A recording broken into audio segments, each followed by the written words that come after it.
جہاں سب کچھ ہے کہ ادنا غلام جعفر صادق، جہاں سب کچھ ہے کہ ادنا غلام جعفر صادق، وہاں کیا پوچھنا ہے پھر مقام جعفر صادق، وہاں کیا پوچھنا ہے پھر مقام جعفر صادق۔ مزے لیتا رہا ہوں عمر بھر ان کی عنایت کے۔ الحمدللہ رب العالمین والصلاة والسلام علی سید الانبیاء والمرسلین وعلی آلہ الطیبین واصحابہ الاکرمین۔ نشہد ان لا الہ الا اللہ وحدہ لا شریک لہ ونشہد ان سیدنا محمدا عبدہ ورسولہ، اما بعد۔ سامعین کرام، ناظرین محترم، اللہ رب العزت نے ہم پر بڑا فضل و احسان فرمایا کہ سید المرسلین، نبی الحرمین، امام الانبیاء، رحمت للعالمین، نبینا مولانا محمد الرسول اللہ صلی اللہ علیہ وسلم کی امت بابرکت میں ہمیں پیدا فرمایا۔ ہمارے حضور نبی کریم صلی اللہ علیہ وسلم کو جو خصوصیات عطا فرمائی گئیں اور سرکار پاک صلی اللہ علیہ وسلم کو جو امتیازی کمالات عطا فرمائے گئے، ان میں سے ایک بات یہ بھی ہے کہ آپ کی امت میں ایک گروہ قیامت کی صبح تک حق پر ہدایت پر قائم رہے گا۔ آپ کے سوا کسی پیغمبر کی کسی امت کے لیے اس طرح کا فیصلہ نہیں ہوا، یعنی مطلب یہ کہ دوسرے پیغمبروں کی امتوں کے لیے یہ بات عین ممکن تھی کہ پوری کی پوری امت گمراہ ہو جاتی، لیکن امام الانبیاء،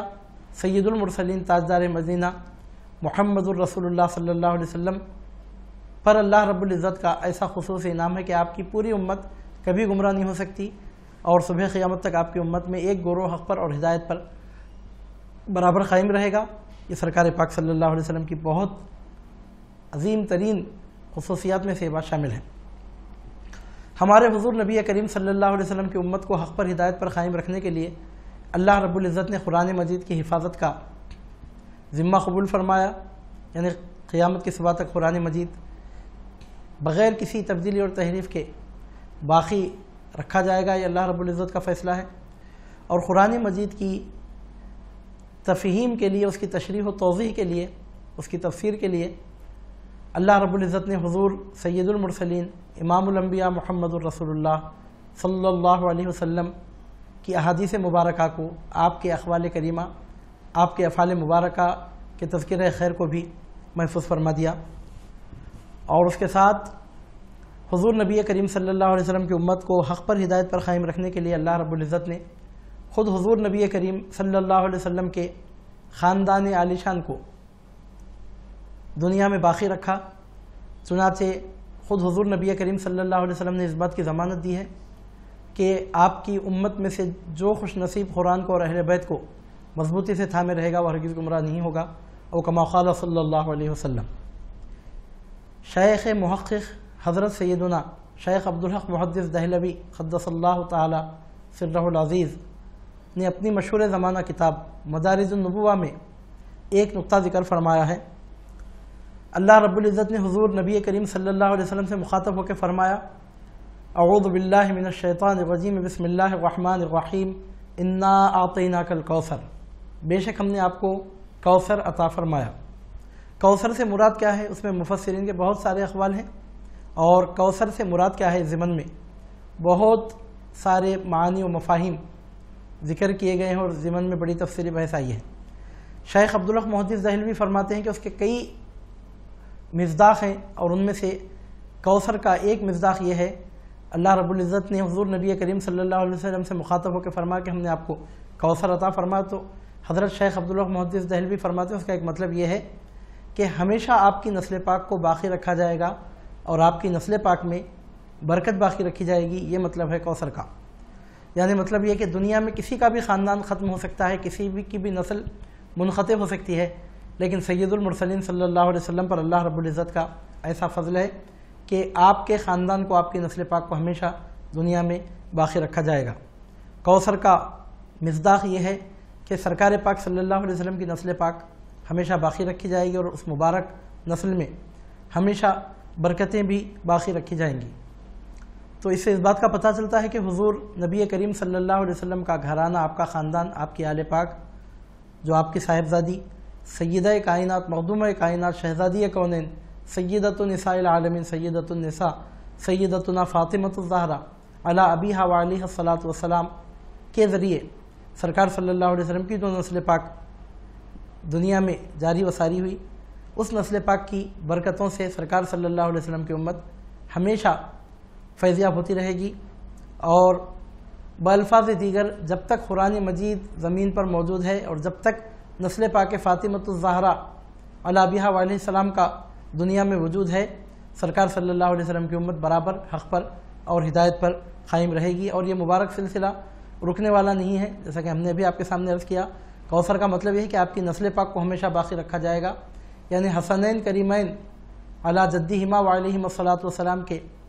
بابرکت زمانے سے لے کر سیدنا امام محمد مہدی موعود علیہ السلام کے زمانے پاک تک یہ تسلسل برابر جاری و ساری رہے گا۔ اور آج کے اس درس میں، آج کے اس لیکچر میں ہم آپ کے سامنے خاندان اہل بیت کے ایک فرد فرید، ایک ایکتائے روزگار، نابغ زمانہ ہستی، بہت بڑے امام سیدنا امام جعفر صادق علی جدہ وعلیہ الصلاۃ والسلام کی کرامتوں کا ذکر خیر کرنے کی سعادت حاصل کرنے جا رہے ہیں۔ ہماری آج کی ٹاپک ہے سیدنا امام جعفر صادق علی جدہ وعلیہ السلام کی کرامات۔ اصل موضوع پر آنے سے پہلے اجمالی طور پر نہایت اختصار کے ساتھ دو امور پر ہم روشنی ڈالنا ضروری سمجھتے ہیں۔ دو امور پہلے ذکر کیے جا رہے ہیں۔ پہلی بات تو یہ کہ سیدنا امام جعفر صادق علی جدہ وعلیہ السلام کا مختصر سا تعارف اور آپ کا تذکرہ مبارکہ نہایت اختصار کے ساتھ، اور اس سے بھی پہلے چونکہ سیدنا امام جعفر صادق کی کرامتوں پہ ہم گفتگو کرنے جا رہے ہیں، تو سیدنا امام جعفر صادق کی کرامتوں کے تذکرہ مبارکہ سے پہلے اور آپ کے تعارف سے پہلے کرامت کے حوالے سے دو تین اہم نکات پیش کرنا ضروری سمجھا جا رہا ہے۔ کرامت کیا ہوتی ہے اور کیوں ظاہر ہوتی ہے اور اس کا فائدہ کیا ہوتا ہے؟ سامعین کرام، کرامت در حقیقت اللہ رب العزت کی قدرت کے ظہور کا نام ہے۔ اللہ رب العزت نے دنیا کو عالم الاسباب بنایا، لیکن اس کی قدرت اسباب کی پابند نہیں ہے۔ وہ اگر چاہے تو بغیر اسباب کے نتائج ظاہر ہوتے ہیں۔ اللہ رب العزت کی مرضی ہے کہ اسباب کے ذریعے نتائج ظاہر ہوں، لیکن جب وہ چاہے، جس جگہ چاہے، جس کام کے لیے چاہے، بغیر اسباب کے بھی اس کی قدرت ظاہر ہو سکتی ہے۔ یہ اس کی شان ہے، اور وہ اپنی قدرت کی یہ شان ہر زمانے میں، ہر علاقے میں دکھاتا رہا۔ جیسا کہ خود انبیاء کرام علیہم الصلاۃ والسلام کا دنیا میں تشریف لانا اس بات کا ثبوت ہے، کیونکہ جتنے پیغمبر دنیا میں آئے ان پیغمبروں میں سے تمام پیغمبروں کو اللہ رب العزت نے معجزے عطا فرمائے۔ کسی بھی پیغمبر کو بغیر معجزے کے دنیا میں نہیں بھیجا۔ تو اس سے ثابت ہوتا ہے کہ اللہ رب العزت ہمیشہ ہر زمانے میں، ہر علاقے میں اپنی قدرت انبیاء کرام علیہم السلام کے معجزات کے ذریعے دنیا میں ظاہر فرماتا رہا، انسانیت کے سامنے ظاہر فرماتا رہا، مخلوق کے سامنے ظاہر فرماتا رہا۔ اور ہمارے حضور نبی کریم صلی اللہ علیہ وسلم پر جب نبوت کا سلسلہ ختم ہوا، آپ خاتم النبیین ہیں صلی اللہ علیہ وسلم، اور آپ کے بعد کوئی نبی آنے والا نہیں ہے، تو اس صورت میں اللہ رب العزت نے انبیاء کرام علیہم الصلاۃ والسلام کے معجزوں کو ظاہر کر کے جس طرح اپنی شان دکھاتا رہا، تو پروردگار عالم نے اب فیصلہ کیا ختم نبوت کے بعد کہ سید المرسلین رحمۃ للعالمین صلی اللہ علیہ وسلم کی امت کی کرامتوں کے ذریعے سے اللہ رب العزت کی قدرت دنیا میں ظاہر ہوتی رہے۔ چنانچہ سرکار صلی اللہ علیہ وسلم کی امت میں ہزاروں بلکہ لاکھوں اولیاء ایسے گزرے ہیں جن سے کرامتوں کا ظہور ہوتا رہا، اور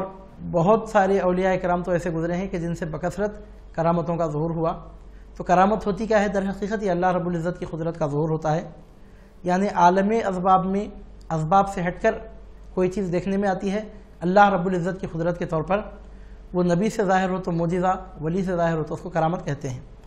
سرکار صلی اللہ علیہ وسلم پر نبوت کا دروازہ بند ہوا تو اب سرکار صلی اللہ علیہ وسلم کی امت کے اولیاء اور آپ کے اہل بیت پاک کے ذریعے سے، ان کی کرامتوں کے ذریعے سے اللہ رب العزت کی قدرت دنیا میں ظاہر ہو رہی ہے اور صبح قیامت کی مبارک سلسلہ چلتا رہے گا۔ کرامتوں کے سلسلے میں اہل سنت و جماعت کا یہ متفقہ عقیدہ ہے، بغیر کسی اختلاف کے، کسی ایک امام کا بھی اس میں کوئی اختلاف نہیں ہے، اور متفقہ طور پر اہل سنت و جماعت کا یہ تسلیم شدہ نظریہ ہے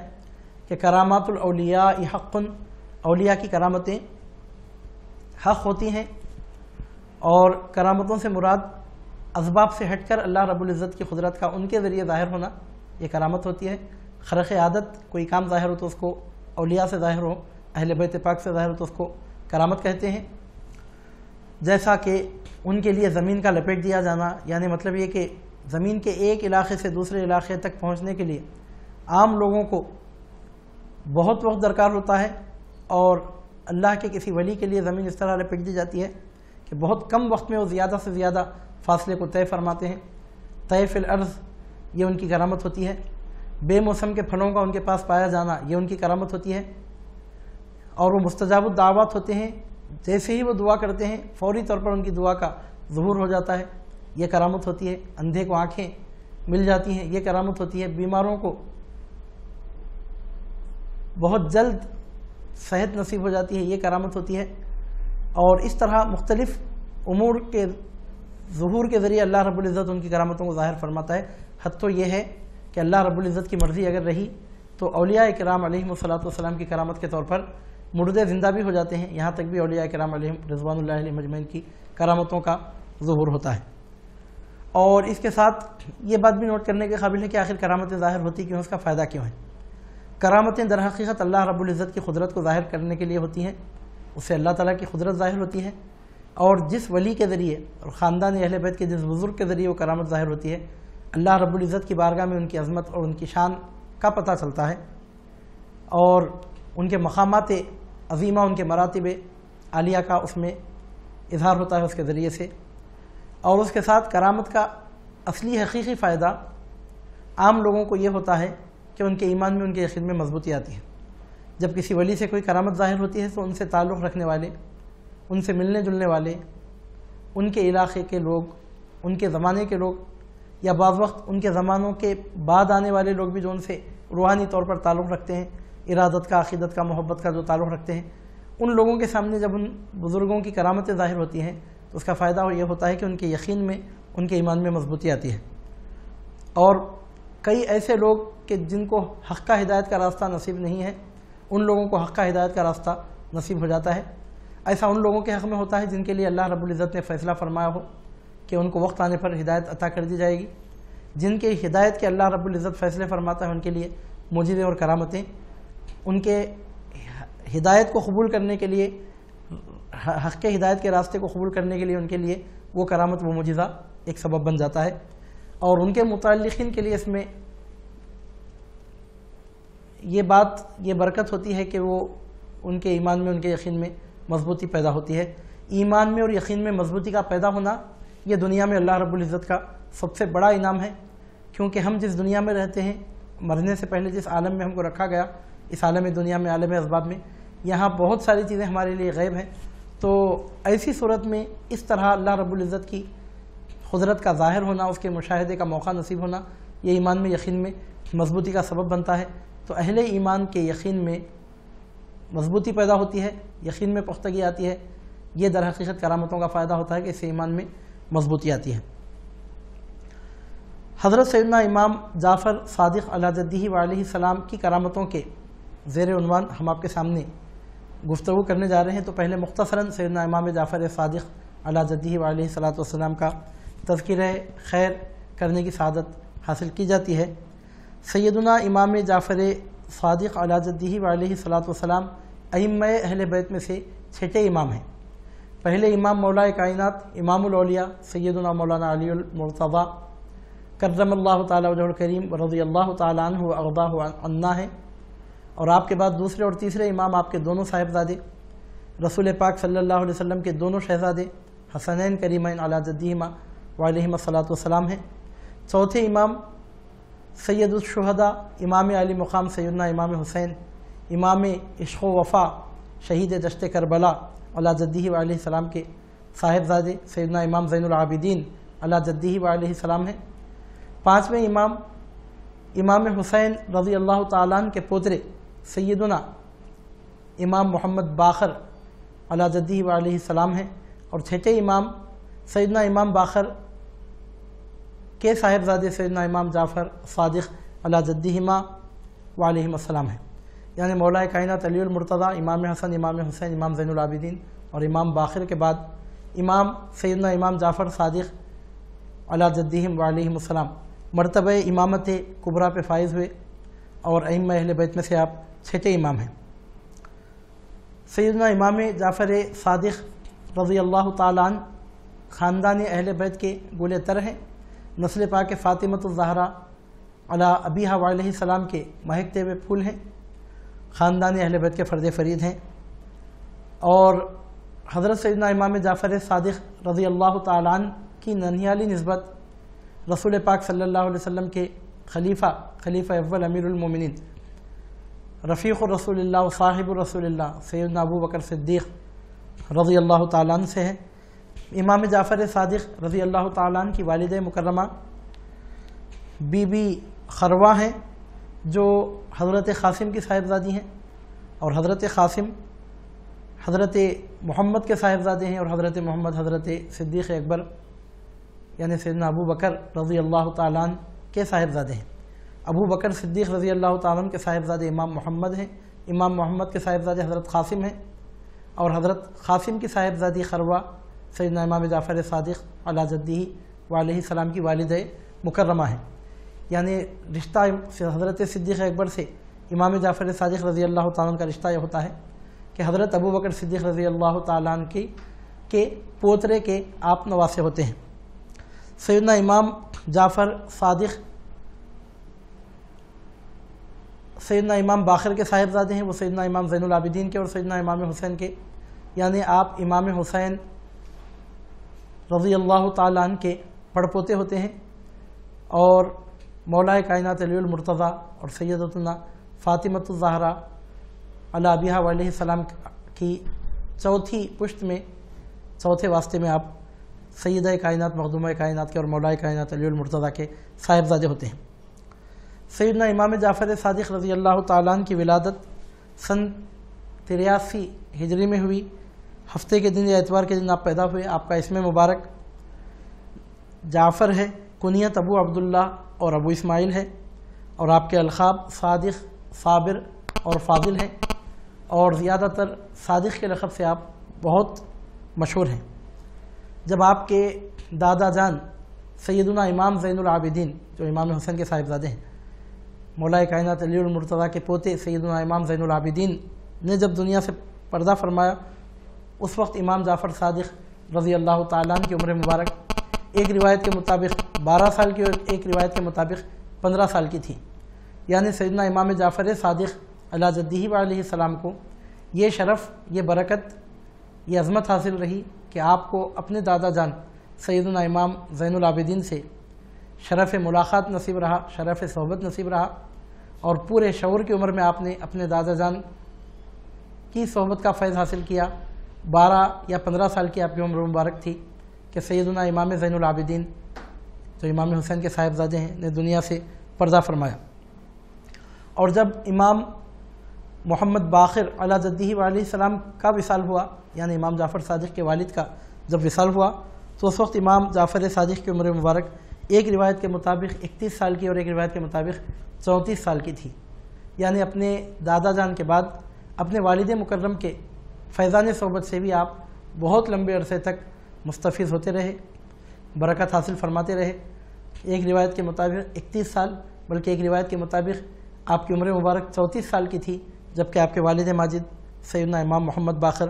دنیا سے تشریف لے گئے، یعنی اللہ رب العزت نے آپ کو یہ شرف عطا کیا کہ آپ براہ راست اپنے دادا جان کے ذریعے تربیت رہے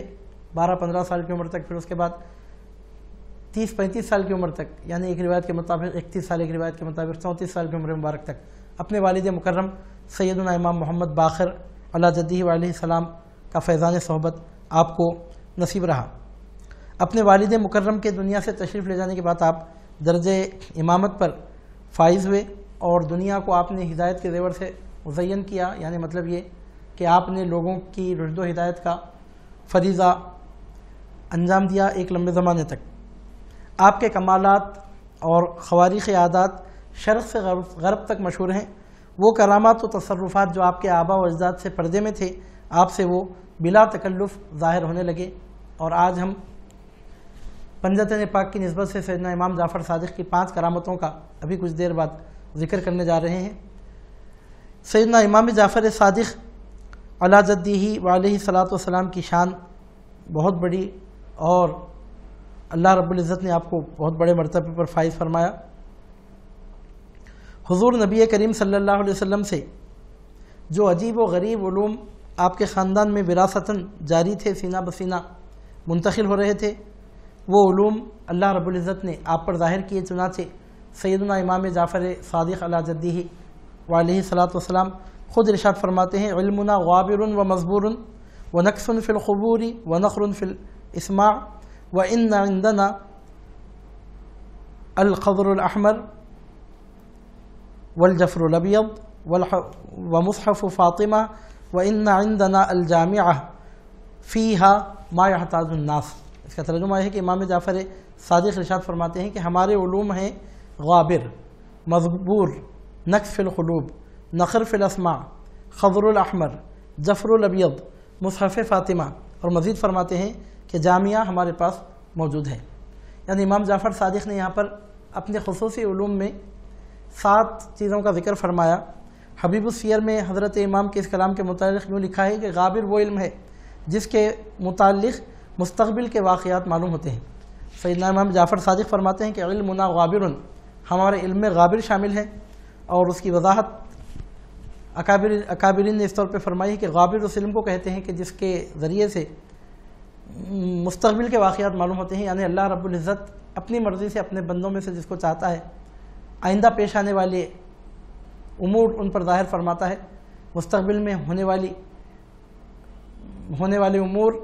اللہ رب العزت ان پہ ظاہر فرماتا ہے۔ تو امام جعفر صادق فرماتے ہیں علمنا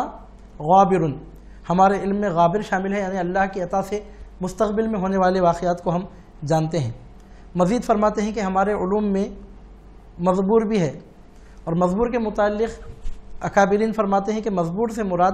وہ علم ہے جو گزشتہ واقعات کے متعلق ہوتا ہے، یعنی اللہ رب العزت اپنے بندوں میں سے جس پر چاہتا ہے اس پر القاء و الہام کے ایسے دروازے کھلتا ہے کہ دوسرے ذرائع کے بغیر من جانب اللہ براہ راست گزشتہ زمانے کے واقعات ان پر روشن ہو جاتے ہیں، اور گزشتہ زمانے کے واقعات سے وہ اس طور پر باخبر ہوتے ہیں جس طرح آنکھوں سے دیکھنے والا ان حالات سے، ان واقعات سے واقف ہوتا ہے۔ اور ایسے علم کو امام جعفر صادق نے مزبور کہا۔ آپ فرماتے ہیں علمنا غابر و مزبور، یعنی مطلب ہے کہ مستقبل کے پیش آنے والے واقعات کا بھی اللہ رب العزت نے ہم کو علم عطا فرما دیا، اور زمانے گزشتہ کے حالات سے بھی پروردگار عالم نے ہم کو باخبر فرما دیا۔ مزید فرماتے ہیں کہ ہمارے علم میں نقص فی القلوب بھی شامل ہے، اور نقص فی القلوب سے مراد در حقیقت الہام ہے، یعنی اللہ رب العزت کی جانب سے بندے کے دل میں کوئی بات القاء ہوتی ہے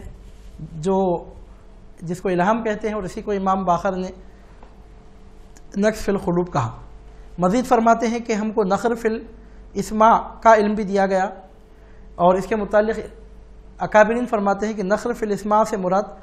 کلام ملائکہ ہے، یعنی مطلب یہ کہ اللہ رب العزت کے بندے، اللہ کے مقرب بندے جن کے لیے اللہ تعالیٰ چاہتا ہے، وہ لوگ فرشتوں کو دیکھے بغیر ان کی باتیں سنتے ہیں، اس کو نخر فی الاسماع کہا جاتا ہے، یعنی فرشتوں کی گفتگو ان کو سنائی دیتی ہے کہ فرشتے آپس میں کیا گفتگو کر رہے ہیں۔ امام جعفر صادق فرماتے ہیں کہ ہمارے علوم میں یہ بات بھی شامل ہے، ہمارے علوم میں غابر ہے، مزبور ہے، نقص فی القلوب ہے، نخر فی الاسماع ہے، گزشتہ کے آئندہ کے واقعات کا اللہ تعالیٰ نے ہمیں علم عطا کیا، ہم پہ الہام ہوتا ہے، اور فرشتوں کی گفتگو ہم سنتے ہیں۔ مزید فرماتے ہیں کہ ہمارے علم میں خضر الاحمر بھی ہے، جفر الاحمر بھی ہے، اور جفر احمر وہ مقام ہے کہ جس میں حضور نبی کریم صلی اللہ علیہ وسلم کے ہتھیار ہیں، اور ان کے تعلق سے صوفیاء اہل اسلام کا یہ فرمانا ہے کہ سیدنا امام محمد مہدی موعود علیہ السلام کے ظہور مبارک تک حضور نبی کریم صلی اللہ علیہ وسلم کے وہ ہتھیار اسی طرح حفاظت کے ساتھ اسی مقام پہ رکھے رہیں گے. یعنی مطلب یہ کہ امام مہدی کے ظہور کے بعد غالباً وہ تبرکات مبارکہ وراثتاً آپ کو حاصل ہوں گے. تو امام جعفر صادق فرماتے ہیں کہ خضر احمر یا جفر احمر یعنی مطلب ہے کہ وہ مقام جہاں سرکار صلی اللہ علیہ وسلم کے ہتھیار رکھے ہیں وہ بھی ہمیں معلوم ہے.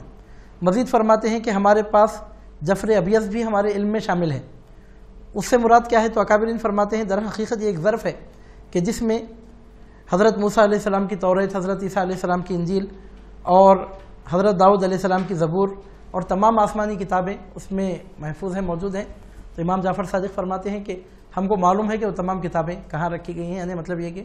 اللہ رب العزت کے فضل سے، اس کے عطا سے وہ علوم بھی ہمارے علم میں شامل ہیں. مزید فرماتے ہیں کہ ہمارے پاس مصحف فاطمہ ہے. مصحف فاطمہ کیا چیز ہے؟ تو در حقیقت مصحف فاطمہ ایک کتاب ہے جس میں ہر وہ چیز جس کا ظہور ہوتا ہے اور ہر ملک اور اس کے حکمرانوں کے نام تا ظہور قیامت اس میں درج ہیں. اور یہ علم اہل بیت پاک کے علوم کا خاصہ ہے. امام جعفر صادق فرماتے ہیں کہ وہ علم بھی اللہ کے فضل سے آپ کو حاصل ہے. مزید فرماتے ہیں کہ جامعہ ہمارے پاس موجود ہے. جامعہ کیا ہے؟ تو صوفیہ کا کہنا ہے کہ کتاب ہے کہ جس کا طول 70 گز ہے. یہ کتاب حضور نبی کریم صلی اللہ علیہ وسلم نے لکھوائی اور حضرت علی کرم اللہ وجہہ الکریم نے اسے اپنے ہاتھ سے لکھا اور خلقت کے جتنے واقعات تا قیامت ہونے والے ہیں سب اس میں درج ہیں. اور یہ علوم اہل بیت نبوت کا خاصہ ہیں، کسی دوسرے فرد بشر کی وہاں تک رسائی نہیں، وہاں تک گزر نہیں. سیدنا امام جعفر صادق علیہ جدہ علیہ السلام کا یہ ارشاد غیر معمولی اہمیت کا حامل ہے. اس سے اس بات کا پتہ چلتا ہے کہ حضور نبی کریم صلی اللہ علیہ وسلم کا علم جس طرح بے مثال ہے اس طرح آپ کے اہل بیت پاک کا علم بھی بے مثال ہے. اور اللہ رب العزت نے علم کے جو مراتب رکھے ہیں، علم ظاہر تو ہر کسی کو نصیب ہوتا ہے، لیکن علم ظاہر کے علاوہ علم باطن کے وہ خصوصی امور جن کا یہاں امام جعفر صادق ذکر فرما رہے ہیں، یہ خاندان اہل بیت نبوت کا حصہ ہیں. اور یہیں سے سیدنا امام جعفر صادق علیہ جدہ و علیہ السلام کی عظمت کا، آپ کی شان کا پتہ چلتا ہے کہ اللہ رب العزت نے آپ کو کیسے بلند و بالا مقام پہ فائز فرمایا. فرماتے ہیں کہ ہمارے پاس گزشتہ کا علم بھی ہے، آئندہ زمانے کا علم بھی اللہ نے ہم کو عطا کیا. الہام ہم پہ ہوتا ہے، فرشتوں کی گفتگو ہم سنتے ہیں. مزید فرماتے ہیں کہ سرکار صلی اللہ علیہ وسلم کے ہتھیار جو امام مہدی کے لیے رکھے گئے ہیں وہ کہاں ہیں ہم کو معلوم ہے. فرماتے ہیں کہ آسمانی کتابیں ایک مقام پہ محفوظ رکھی گئی ہیں ایک ظرف میں، اس کا بھی ہم کو پتہ ہے. فرماتے ہیں کہ مصحف فاطمہ کا ہمیں علم ہے جس میں قیامت تک آنے والے تمام واقعات موجود ہیں. اور مزید فرماتے ہیں کہ جامعہ بھی ہمارے پاس موجود ہے. اور یہاں امام جعفر صادق علیہ جدہ و علیہ السلام نے جن چیزوں کا ذکر فرمایا،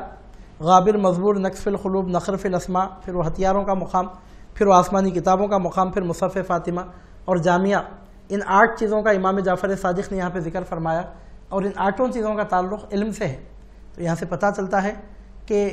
علم کا وہ خصوصی حصہ جو عوام پہ روشن نہیں ہے وہ خاندان اہل بیت پہ روشن ہے. اور علم در حقیقت اپنی تمام جہتوں کے ساتھ خاندان اہل بیت نبوت کو عطا کیا جاتا ہے. اسی خاندان اہل بیت کے گلے تر فرد فرید، اس خاندان اہل بیت کے چمکتے ہوئے ستارے اور سیدنا امام جعفر صادق کی نسل پاک میں آپ کی آل میں پیدا ہونے والے آپ کے عظیم الشان نواسے حضور پیرانی پیر سلطان الاولیاء محبوب سبحانی شیخنا شیخ عبد القادر گیلانی قدس اللہ تعالیٰ سرہ النورانی ورضی اللہ تعالیٰ عنہ وارضاہ عنا ارشاد فرماتے ہیں، درست العلم حتی صرت خطبا ونلت السعادہ من مولا الموالی. میں علم حاصل کرتا گیا یہاں تک کہ میں خطب بن گیا اور میں نے مولاؤں کے مولا یعنی اللہ رب العزت سے سعادت اور خوشبختی کو حاصل کر لیا. یہاں حضور پیرانی پیر نے اپنے مرتبہ خطبیت پر فائز ہونے کا ذکر کرنے کے ساتھ ان خصوصی علوم کا ذکر فرمایا جو اللہ رب العزت نے آپ کو عطا فرمایا، اور جن علوم کے حصول کے بعد بندہ مومن کو مرتبہ خطبیت نصیب ہوتا ہے. اور یہاں آپ کے نانا جان سیدنا امام جعفر صادق علیہ جدہ و علیہ السلام بھی اپنے خصوصی علوم کا ذکر فرما رہے ہیں. تو یہاں سے اس بات کا پتہ چلتا ہے مولا کائنات علی المرتضیٰ کرم اللہ وجہہ الکریم بابو مدینۃ العلم ہے، علم کے شہر کے دروازہ ہیں. امام جعفر صادق کے دادا جان مولا کائنات علم کے شہر کا دروازہ ہیں، اور آپ کے نانا جان سیدنا و مولانا محمد الرسول اللہ صلی اللہ علیہ وسلم علم کا شہر ہیں. تو علم کے تمام اجزاء اور علم کی تمام اقسام وراثتاً اگر آپ کو نہیں حاصل ہوں گی تو پھر اور کس کو حاصل ہوں گی؟ چنانچہ آپ نے بطور خاص اللہ رب العزت کی اس نعمت کا وَأَمَّا بِنِعْمَتِ رَبِّكَ فَحَدِّثْ کے حکم کی تعمیل میں خود اپنی زبان مبارک سے ذکر بھی فرمایا۔ یہی وجہ ہے کہ سیدنا امام اعظم سراج الامت ابو حنیفہ نعمان بن ثابت کوفی رضی اللہ تعالی عنہ نے امام جعفر صادق علی جدہ علیہ السلام کی خدمت بابرکت میں 2 سال گزارے، آپ سے اکتساب علم فرمایا، اکتساب فیض کیا۔ اس کے بعد ارشاد فرماتے ہیں لولا السنتان لہلک النعمان، وہ 2 سال جو ابو حنیفہ کی زندگی میں امام جعفر صادق کی صحبت میں گزرے، فرماتے ہیں وہ 2 سال اگر ابو حنیفہ کو نہ ملے ہوتے تو نعمان، یعنی امام ابو حنیفہ کا نام ہے، فرماتے ہیں کہ ابو حنیفہ نعمان ہلاک ہو گیا ہوتا۔ سامعین مکرم ذرا غور کر کے دیکھیے کہ جس کو دنیا سراج الامت کہتی ہے، جن کو دنیا امام اعظم کہتی ہے، اور حضور نبی کریم صلی اللہ علیہ وسلم کی امت میں صحابہ کرام کے بعد تابعین میں علم میں جن کا کوئی ثانی نہیں ملتا، اور پوری امت میں جو امام اعظم کے لقب سے سرفراز ہوئے، ممتاز ہوئے، ملقب ہوئے، مفتخر ہوئے، وہ امام اعظم ابو حنیفہ فرماتے ہیں کہ اگر امام جعفر صادق علی جدہ علیہ السلام کی خدمت بابرکت میں 2 سال گزارنے کا مجھے موقع نہ ملا ہوتا تو میں ہلاک ہو گیا ہوتا۔ اس سے آپ اندازہ لگائیے کہ امام جعفر صادق علی جدہ علیہ السلام کو اللہ رب العزت نے وہ کیا علوم عطا فرمائے ہوں گے، اور امام ابو حنیفہ کو آپ کی خدمت بابرکت میں شرف صحبت اور نیاز مندی میں وہ کیا دولت نصیب ہوئی ہوگی کہ فرماتے ہیں کہ وہ 2 سال اگر ابو حنیفہ کو نصیب نہ ہوئے ہوتے تو ابو حنیفہ ہلاک ہو گیا ہوتا۔ سامعین کرام، یہ معمولی بات نہیں ہے، کیونکہ امام اعظم ابو حنیفہ کا یہ فرمانا کہ اگر 2 سال امام جعفر صادق کی خدمت میں میرے بسر نہ ہوتے تو میں ہلاک ہو جاتا، اس سے اندازہ لگایا جا سکتا ہے کہ سیدنا امام جعفر صادق علی جدہ علیہ السلام کے علوم مبارکہ کی کیا کیفیت رہی ہوگی۔ اور یہیں سے اس بات کا پتہ چلتا ہے کہ علوم ظاہری کے علاوہ علوم باطنی یہ خاندان اہل بیت پاک کا خاصہ ہے۔ خاندان اہل بیت کی یہ خصوصیت ہے اور نسل پاک فاطمۃ الزہرا کی یہ وراثت ہے جو سیدنا امام جعفر صادق علی جدہ علیہ السلام کو حاصل ہوئی۔ امام ابو حنیفہ فرماتے ہیں لولا السنتان لہلک النعمان، اس طرح کا ارشاد گرامی رسول پاک صلی اللہ علیہ وسلم کے خلیفہ عز المسلمین الناطق بالحق والصواب امیر المومنین سیدنا عمر الفاروق ابن الخطاب رضی اللہ تعالیٰ عنہ کا وہ ارشاد گرامی بھی اسی طرح کا ہے، جس میں آپ ارشاد فرماتے ہیں لولا علی لہلک عمر، اگر علی نہ ہوتے تو عمر ہلاک ہو گیا ہوتا، او کما قال رضی اللہ تعالیٰ عنہ۔ سیدنا عمر فاروق رضی اللہ تعالیٰ عنہ نے مولا کائنات کرم اللہ وجہہ الکریم کے فیضان کا جس طور پر کھلے الفاظ میں ذکر فرمایا، اظہار فرمایا، امام اعظم ابو حنیفہ نے اسی طرح کے ملتے جلتے انداز میں مولا کائنات کرم اللہ وجہہ الکریم کے جانشین آپ کے شہزادے باوقار سیدنا امام جعفر صادق علی جدہ علیہ السلام کی خدمت میں امام ابو حنیفہ نے خراج عقیدت پیش کرتے ہوئے اسی طرح کے کلمات ارشاد فرمائے۔ خاندان اہل بیت پاک کا جو فیضان ہے، اس فیضان کے حوالے سے یہ 2 قول امت کے لیے بہت کافی ہیں۔ ایک سیدنا فاروق اعظم رضی اللہ تعالیٰ عنہ کا ارشاد فرمانا لولا علی لہلک عمر، علی نہ ہوتے تو عمر ہلاک ہو گیا ہوتا، اور سیدنا امام اعظم ابو حنیفہ رضی اللہ تعالیٰ عنہ کا امام جعفر صادق علی جدہ علیہ السلام کی خدمت میں فیض حاصل کرنے کے بعد 2 سال تک آپ کی خدمت میں، آپ کے شرف ملازمت میں رہنے کے بعد یہ ارشاد فرمانا لولا السنتان لہلک النعمان، اگر وہ 2 سال حضرت جعفر صادق کی خدمت میں نصیب نہ ہوتے تو ابو حنیفہ ہلاک ہو گیا ہوتا۔ ان اقوال سے ہم اندازہ لگا سکتے ہیں کہ خاندان اہل بیت کی شان کیا ہے اور ان کا فیضان اللہ رب العزت نے امت کے لیے کس طور پہ جاری فرمایا ہے۔ حضرت سیدنا امام جعفر صادق علی جدہ علیہ السلام کا اتوار کے دن رجب کی 15 تاریخ کو 148 سن ہجری میں خلیفہ ابو جعفر منصور کے عہد میں 68 سال کی عمر میں اور ایک روایت کے مطابق 65 سال کی عمر میں وصال ہوا، یعنی سیدنا امام جعفر صادق علی جدہ علیہ السلام کی عمر مبارک ایک روایت کے مطابق 65 سال کی ہوئی اور ایک روایت کے مطابق 68 سال کی ہوئی۔ اتوار کے دن رجب کی 15 تاریخ کو 148 سن ہجری میں سیدنا امام جعفر صادق نے دائی اجل کو لبیک کہا، اپنے پروردگار کے حضور تشریف لے گئے، عالم بقا کی طرف رحلت فرمائی۔ اور اکثر مورخین کا خیال یہ ہے کہ خلیفہ ابو جعفر منصور عباسی بادشاہ نے آپ کو زہر دیا تھا، جس کے اثر سے آپ کو اللہ رب العزت نے مرتبہ شہادت نصیب فرمایا۔ یہ مطلب یہ کہ رسول پاک صلی اللہ علیہ وسلم کے خانوادے کے یہ معزز شہزادے جس شان کے ساتھ دنیا میں موجود رہے، اور اللہ رب العزت نے جس قدر کثرت سے آپ کی کرامتوں کو ظاہر فرمایا، آپ کی عظمت کو، آپ کی شان کو دنیا میں ظاہر فرمایا، اسی طرح آپ کا دنیا سے تشریف لے جانا بھی عام لوگوں کی طرح طبعی موت کے طور پر نہیں ہوا، بلکہ اللہ رب العزت نے آپ کو شرف شہادت نصیب فرمایا۔ خلیفہ منصور عباسی نے آپ کو زہر دلوایا، جس کے اثر سے آپ کو مرتبہ شہادت نصیب ہو گیا۔ امام جعفر صادق علیہ جدہ علیہ السلام کی کرامتوں کا ذکر کرنے سے پہلے آپ کی اولاد مبارک کے حوالے سے ایک آخری نقطہ یہاں پر ہم ذکر کر رہے ہیں، وہ یہ ہے کہ امام جعفر صادق علیہ جدہ علیہ السلام کی اولاد کے بارے میں مورخین کے دو قول ہیں۔ ایک قول یہ ہے کہ آپ کے 6 لڑکے اور 1 لڑکی تھیں، یعنی 6 صاحبزادے تھے اور 1 شہزادی تھیں آپ کی۔ اور ایک دوسری روایت ہے، اور اسی کو مورخین نے قابل ترجیح قرار دیا، زیادہ صحیح ہے، وہ یہ کہ آپ کے 7 صاحبزادے تھے اور آپ کی 4 لڑکیاں تھیں۔ اللہ رب العزت نے آپ کو جملہ 11 اولادیں عطا فرمائی، 7 صاحبزادے اور 4 صاحبزادیاں۔ ان 7 صاحبزادوں میں سب سے بڑے حضرت اسماعیل عارج تھے،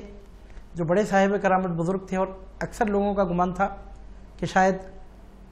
امام جعفر صادق علیہ جدہ علیہ السلام کی دنیا سے تشریف لے جانے کے بعد آپ ہی مرتبہ امامت کبریٰ پہ فائز ہوں گے، آپ کے جانشین ہوں گے، لیکن اللہ رب العزت کی مرضی ہی ہر حال میں پوری ہو کے رہتی ہے۔ سیدنا اسماعیل نے، امام جعفر صادق کے بڑے صاحبزادے حضرت امام اسماعیل نے اپنے والد مکرم کی ظاہری زندگی میں دنیا سے پردہ فرما لیا، چنانچہ امام جعفر صادق علیہ جدہ علیہ السلام کے بعد آپ کے صاحبزادے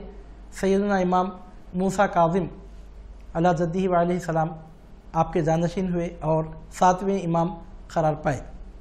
خطب دکن حضرت خواجہ بندہ نواز گیسو دراز رضی اللہ تعالیٰ عنہ وارضاہ عنا نے اپنے ملفوظات مبارکہ میں حضرت اسماعیل عارج کی ایک عجیب و غریب کرامت کا ذکر فرمایا ہے۔ خواجہ بندہ نواز فرماتے ہیں، آپ کے ملفوظات مبارکہ میں ہے کہ امام جعفر صادق کے صاحبزادے حضرت اسماعیل، جن کا بھی ہم نے ذکر کیا، اپنے والد ماجد کے ظاہری حیات طیبہ میں ہی آپ نے دنیا سے پردہ فرما لیا تھا، لیکن آپ کے دنیا سے تشریف لے جانے کے بعد، یعنی مطلب ہے کہ آپ کا انتقال ہو گیا، آپ کی نماز جنازہ پڑھی گئی، آپ کی تدفین ہو گئی، تمام امور انجام پا جانے کے بعد ایک مرتبہ نہیں کئی مرتبہ لوگوں نے آپ کو بازار میں دیکھا، یعنی اگرچہ کہ آپ کا انتقال ہو چکا تھا، آپ کی تدفین ہو چکی تھی، لیکن آپ بازاروں میں کبھی کبھی لوگوں کو نظر آتے تھے۔ دیکھ کر لوگوں کو حیرت ہوئی، اور لوگوں نے آپ کے والد گرامی حضرت سیدنا امام جعفر صادق علیہ جدہ علیہ السلام کی خدمت میں یہ حقیقت پیش کی کہ سرکار، بات سمجھ میں نہیں آتی، آپ کے صاحبزادے، آپ کے شہزادے کبھی کبھی بازاروں میں نظر آتے ہیں، حالانکہ وہ دنیا سے تشریف لے جا چکے ہیں، حیرت ہوتی ہے دیکھ کر آخر بات کیا ہے۔ تو امام، یعنی انہوں نے اپنی حیرت کا ذکر کیا، اپنی حیرت کو ظاہر کیا امام جعفر صادق کی خدمت میں کہ آپ کے صاحبزادے اس طرح کبھی کبھی نظر آتے ہیں۔ تو امام جعفر صادق علیہ جدہ علیہ السلام نے ان کے سوال کے جواب میں فرمایا کہ اس بات پر کوئی حیرت نہیں ہے، کیونکہ رسول اللہ صلی اللہ علیہ وسلم کی نسل ایسی ہی باکرامت ہوتی ہے، او کما قال رضی اللہ عنہ، یعنی آپ نے فرمایا کہ تمہیں اس بات پر حیرت ہو تو ہوتی ہوگی، مجھے کوئی حیرت نہیں ہے، کیونکہ رسول پاک صلی اللہ علیہ وسلم کا گھرانہ ایسا ہی باکرامت ہوتا ہے۔ حضرت خواجہ بندہ نواز گیسو دراز نے اس کا ذکر فرمایا۔ الغرض سیدنا امام جعفر صادق علیہ جدہ علیہ السلام نے دنیا سے جب پردہ فرمایا سن 148 ہجری میں، 65 یا 68 سال کی عمر میں، رجب کے مہینے میں، رجب کی 15 تاریخ کو جب آپ دنیا سے تشریف لے گئے پیر کے دن، تو آپ کے صاحبزادے سیدنا امام موسیٰ کاظم علیہ جدہ علیہ السلام آپ کی جگہ آپ کے جانشین قرار پائے اور خاندان اہل بیت کے 7ویں امام قرار پائے۔ اب اللہ کا نام لے کر سیدنا امام جعفر صادق علیہ جدہ علیہ السلام کی 5 مبارک کرامتوں کا ہم ذکر کرنے جا رہے ہیں۔ سب سے پہلے تو یہ کہ حضرت ابن جوزی رضی اللہ تعالیٰ عنہ نے اپنی کتاب میں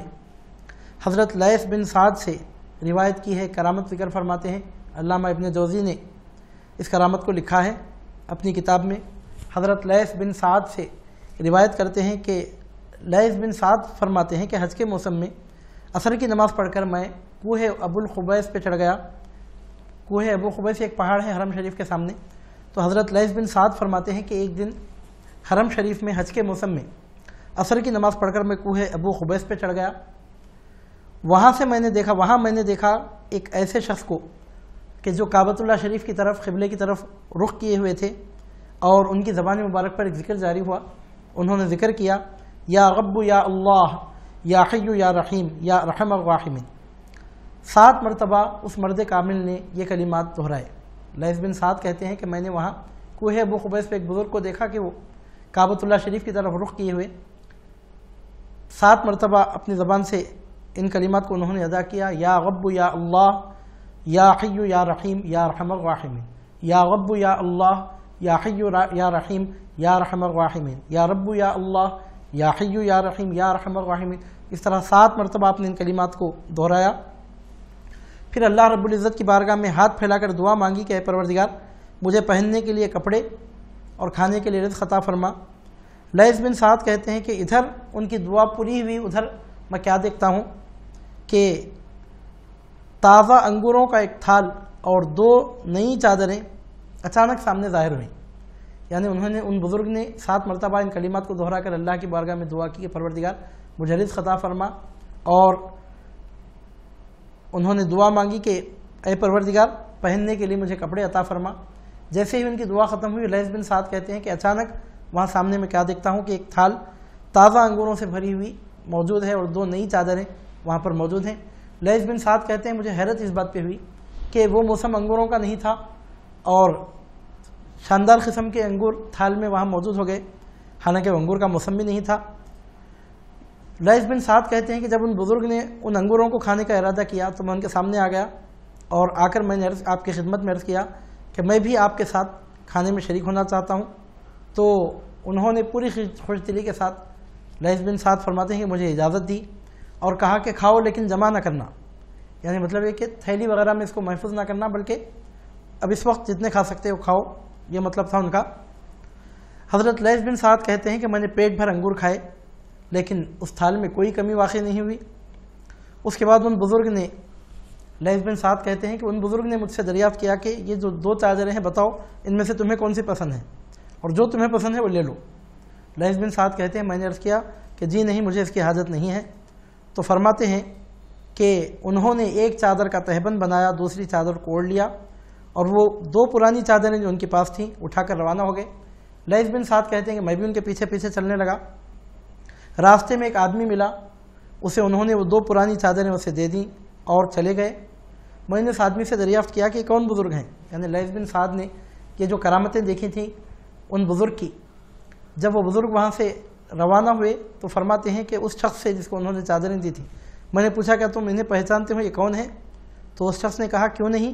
یہ سیدنا امام جعفر بن امام محمد باقر بن امام زین العابدین بن امام حسین بن مولا کائنات علی المرتضی کرم اللہ تعالیٰ وجہ کریم رضی اللہ عنہم اجمعین ہیں۔ یعنی اس شخص نے لیث بن سعد کو بتایا کہ وہ سیدنا امام جعفر صادق ہیں، شہزادہ رسول ہیں۔ حضرت لیث بن سعد کہتے ہیں کہ مجھے جب یہ معلوم ہوا کہ وہ بزرگ کے جن کی خدمت میں حاضر رہا، جن کی کرامتوں کو میں نے دیکھا وہ امام جعفر صادق ہیں، تو مجھے بہت خوشی ہوئی، میں پھر ان سے ملنا چاہتا تھا۔ فرماتے ہیں میں نے ان کو بہت تلاش کیا لیکن پھر مجھے ان کا پتہ نہیں ملا۔ یہ امام جعفر صادق رضی اللہ تعالیٰ عنہ کی کرامتوں میں سے کرامت ہے کہ اس طرح آپ کی دعا مستجاب ہوئی، بے موسم کے پھل اللہ رب العزت نے آپ کو عطا کیے، اور آپ کی دعا کی قبولیت کے ساتھ ہی 2 نئی چادریں آپ کو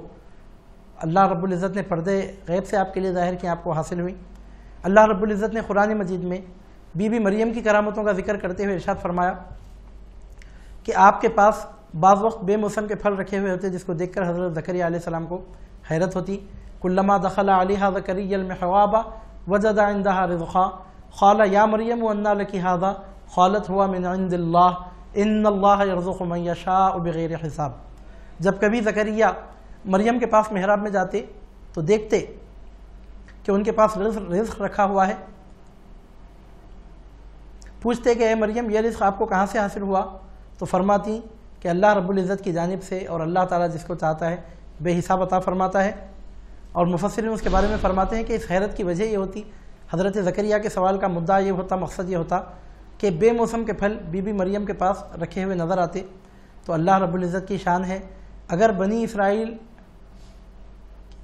کی ایک برگزیدہ خاتون، ایک مقرب بارگاہ الہی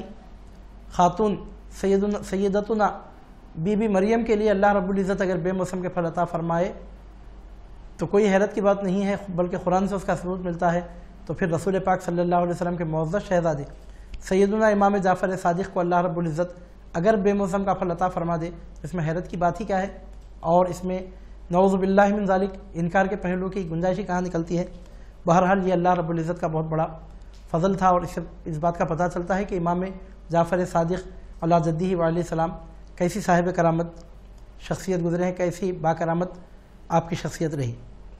حبیب السیر میں فضل بن عمر سے روایت ہے کہ ایک دن امام جعفر صادق کسی کوچے میں جا رہے تھے۔ دوسری کرامت ہے، دوسری کرامت کا ہم آپ کے سامنے ذکر کر رہے ہیں، کتاب میراث الاسرار جس کو علامہ عبد الرحمن چشتی نے شاہجہاں بادشاہ کے دور میں لکھا ہے فارسی زبان میں، اس تذکرے میں سے ہم یہ کرامتیں آپ کے سامنے پیش کر رہے ہیں۔ دوسری کرامت کا ذکر ملتا ہے کہ حبیب السیر میں فضل بن عمر سے روایت ہے کہ ایک دن امام جعفر صادق علی جدہ وعلیہ السلام کسی کوچے سے جا رہے تھے، کسی گلی میں تشریف لے جا رہے تھے، دیکھا کہ ایک عورت اپنے بال بچوں کے ساتھ بیٹھی رو رہی ہے۔ آپ نے اس سے وجہ دریافت کی، آپ نے پوچھا کہ کیوں رو رہی ہو؟ اس عورت نے کہا کہ میرے پاس ایک گائے تھی جس کے دودھ پر میرا اور میرے بال بچوں کا گزارا تھا، اب وہ گائے مر گئی ہے، اب میں حیران ہوں کہ کیا کروں۔ امام جعفر صادق نے راستے سے گزرتے ہوئے دیکھا کہ ایک عورت بیٹھی ہے اور رو رہی ہے، اس کے بال بچے اس کے اطراف میں بیٹھے ہیں اور نہایت بے بسی بے کسی کے عالم میں عورت روتی ہوئی نظر آ رہی ہے۔ تو آپ نے اس سے پوچھا کہ تم کیوں رو رہی ہو؟ تو اس عورت نے آپ کی خدمت میں عرض کیا کہ میرے پاس ایک گائے تھی، اس گائے کے دودھ پر خود میرا بھی اور میرے ساتھ میرے بچوں کا بھی گزارا ہوتا تھا، اور آج وہ گائے مر گئی ہے، اس لیے میں رو رہی ہوں اور میں حیران ہوں کہ میں کیا کروں۔ تو حضرت امام جعفر صادق کو اس عورت پر رحم آیا، آپ نے اللہ رب العزت کی بارگاہ میں دعا کی، اس کے بعد اٹھ کر کھڑے ہوئے، ایک آواز دی اور اپنا پاؤں گائے پر مارا۔ تو فضل بن عمر فرماتے ہیں کہ اسی وقت وہ گائے زندہ ہو کر کھڑی ہو گئی اور چلنے لگ گئی۔ یعنی مطلب یہ کہ سیدنا امام جعفر صادق رضی اللہ تعالیٰ عنہ کی کرامت تھی کہ اس عورت کی بے بسی اور بے کسی پر جب آپ کو رحم آیا تو آپ نے اللہ رب العزت کی بارگاہ میں دعا کی، اس گائے کو آواز دی اور کھڑے ہو کر ایک پیر اس گائے پر مارا، جس کو ہماری بول چال میں لات مارنا کہتے ہیں، مطلب ایک ٹھوکر ماری اس گائے کو، اور آپ کے قدم مبارک کی ٹھوکر کی برکت سے اس مردہ گائے کے جسم میں زندگی کے آثار پلٹ کے آ گئے اور وہ گائے آواز کرتے ہوئے اٹھ کر کھڑی ہو گئی اور چلنے لگ گئی۔ اس سے پتہ چلتا ہے کہ احیاء اموات کی کرامتیں بھی سیدنا امام جعفر صادق علی جدہ علیہ السلام سے ظاہر ہوا کرتی تھیں، جس طرح اللہ رب العزت نے آپ کی دعا سے اس گائے کو زندگی عطا فرمائی۔ امام جعفر صادق علی جدہ علیہ السلام کی تیسری کرامت کا تذکرہ اس طور پہ ہے، علی بن حمزہ کہتے ہیں کہ ایک دن میں حضرت امام جعفر صادق علی جدہ علیہ السلام کے ساتھ ایک خشک کھجور کے درخت کے پاس کھڑا ہوا تھا۔ درخت کا ایک کھجور کا ایک درخت تھا جو خشک ہو گیا تھا، پھل دینے کے قابل نہیں تھا۔ علی بن حمزہ کہتے ہیں کہ کھجور کا ایک درخت تھا جو سوکھ گیا تھا، خشک ہو گیا تھا، پھل دینے کے قابل نہیں تھا۔ میں حضرت امام جعفر صادق کے ساتھ اس درخت کے پاس ٹھہرا ہوا تھا۔ فرماتے ہیں حضرت علی بن حمزہ کہتے ہیں کہ میں نے دیکھا کہ امام جعفر صادق نے اس کھجور کے سوکھے ہوئے درخت کو اس پر نظر ڈالی، ایک نظر بھر کے اس کو دیکھا اور اپنے لبوں کو حرکت دی۔ اللہ کو معلوم کہ آپ نے ارشاد فرماتے ہیں کہ ایک نظر آپ نے اس درخت پر ڈالی اور میں دیکھا کہ آپ کے لبھائے مبارک کھل رہے تھے۔ اللہ بہتر جانے کیا دعا فرما رہے تھے، کیا مبارک ذکر آپ کی زبان پہ جاری تھا، کیا حکم دے رہے تھے، آواز سنائی نہیں دی، جتنا ان کو نظر آیا۔ وہ فرماتے ہیں حضرت علی بن حمزہ میں نے دیکھا کہ امام جعفر صادق نے سوکھے ہوئے درخت پر کھجور کے نظر ڈالی اور لبھائے مبارک کو ہلایا، آپ کے ہونٹ ہل رہے تھے۔ حضرت علی بن حمزہ کہتے ہیں کہ فوراً وہ کھجور کا درخت ہرا بھرا ہو گیا اور اسی وقت اس سے پھل ظاہر ہوئے۔ حضرت علی بن حمزہ کہتے ہیں کہ میں نے حضرت امام جعفر صادق کے ساتھ اس درخت کے پھل اس وقت کھائے۔ مزید فرماتے ہیں کہ ان کھجوروں میں ایسی لذت تھی کہ ایسے لذت بھرے کھجور اور ایسے عمدہ ذائقے کے کھجور زندگی میں نہ اس سے پہلے کبھی کھانے کا مجھے موقع ملا نہ اس کے بعد۔ یعنی مطلب ہے کہ جس طرح آپ سے احیاء اموات کی کرامتیں ظاہر ہوتی تھیں، اسی طرح اللہ رب العزت نے آپ کی نظر فیض اثر میں ایسی تاثیر رکھی تھی کہ جس سوکھے ہوئے درخت کو نظر اٹھا کے دیکھ لیں وہ ہرا بھرا ہو جائے، لبھائے مبارک کو اگر جنبش دیں تو اسی وقت اس میں پھل پک کے کھانے کے لیے تیار ہو جائیں۔ علی بن حمزہ اپنی چشم دید روایت بیان کرتے ہیں کہ سوکھے ہوئے درخت پر امام جعفر صادق نے نظر ڈالی، ہونٹوں کو جنبش دی، کچھ ارشاد فرمایا، کچھ عرض کیا اللہ کی بارگاہ میں کچھ دعا کی، تو فرماتے ہیں کہ اسی وقت وہ درخت ہرا بھرا ہو گیا اور اس میں سے پھل ظاہر ہو گئے۔ علی بن حمزہ کہتے ہیں کہ آپ کے ساتھ اللہ رب العزت نے یہ شرف مجھے بھی عطا کیا کہ میں نے آپ کی خدمت میں آپ کے ساتھ ان پھلوں کو کھایا۔ مزید اس پر تبصرہ کرتے ہوئے علی بن حمزہ کہتے ہیں کہ ایسے ذائقہ دار کھجور، ایسے خوش ذائقہ اور ایسے مزیدار کھجور زندگی میں اس سے پہلے نہ کبھی مجھے کھانے کا موقع ملا نہ اس کے بعد۔ یہیں پہ اس کرامت کا تذکرہ ختم نہیں ہوتا۔ علی بن حمزہ نے جو کرامت دیکھی اس کا تسلسل ہے، اس میں مزید اس کے بعد ایک اور واقعے کا اسی میں ذکر آتا ہے کہ ایک دیہاتی، ایک اعرابی وہاں موجود تھا، اس نے جب یہ دیکھا حضرت امام جعفر صادق علیہ جدہ علیہ السلام کی کرامت کو، منکر تھا، اس کی طبیعت میں انکار کا مادہ تھا، اوپر سے کریلا پھر نیم چڑھا، پہلے سے طبیعت میں انکار کا مادہ تھا اور اس کے ساتھ پھر یہ دیہاتی تھا، جنگلی تھا، بد تہذیب تھا۔ چنانچہ اسی وقت اس نے اپنی زبان سے بآواز بلند آپ کی موجودگی میں اس نے کہہ دیا کہ اس قسم کا جادو میں نے کبھی نہیں دیکھا۔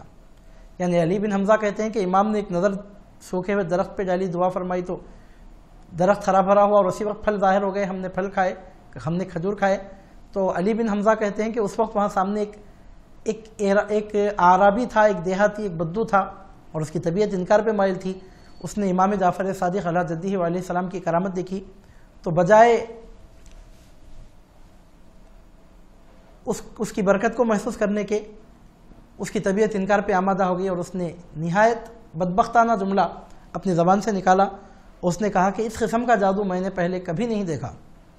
حضرت امام جعفر صادق علیہ جدہ علیہ السلام نے جب یہ سنا تو آپ کو یہ بات سخت ناگوار گزری اور آپ پر جلال کے اثر طاری ہوئے اور امام جعفر صادق علیہ جدہ علیہ السلام نے فرمایا ہم انبیاء علیہ السلام کے وارث ہیں، ہم جادو نہیں جانتے، ہم دعا کرتے ہیں اور حق تعالی ہماری دعا قبول کرتا ہے۔ آپ نے مزید فرمایا اگر تو چاہتا ہے کہ میں تیرے لیے مسخ ہو جانے کی دعا کروں تو دیکھے گا کہ ابھی تو کتا بن جائے گا۔ وہ دیہاتی ایک جاہل آدمی تھا،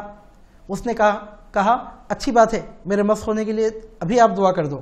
تو امام جعفر صادق رضی اللہ تعالیٰ نے دعا کی گئے پروردگار اس کو کتے کی شکل میں مسخ فرما دے۔ تو حضرت علی بن حمزہ کہتے ہیں میں نے دیکھا کہ اسی وقت وہ آدمی کتے کی شکل میں مسخ ہو گیا، گھبرا کے گھر کی طرف بھاگا۔ جب وہ اپنے گھر میں داخل ہوتا تھا تو گھر کے لوگوں نے اس کو مار کے وہاں سے بھگا دیا۔ اس کے بعد وہ کتا امام جعفر صادق علیہ جدہ علیہ السلام کی خدمت بابرکت میں آیا، مٹی پر لیٹنے لگا، اس کی آنکھوں سے آنسو بہہ رہے تھے۔ مطلب یہ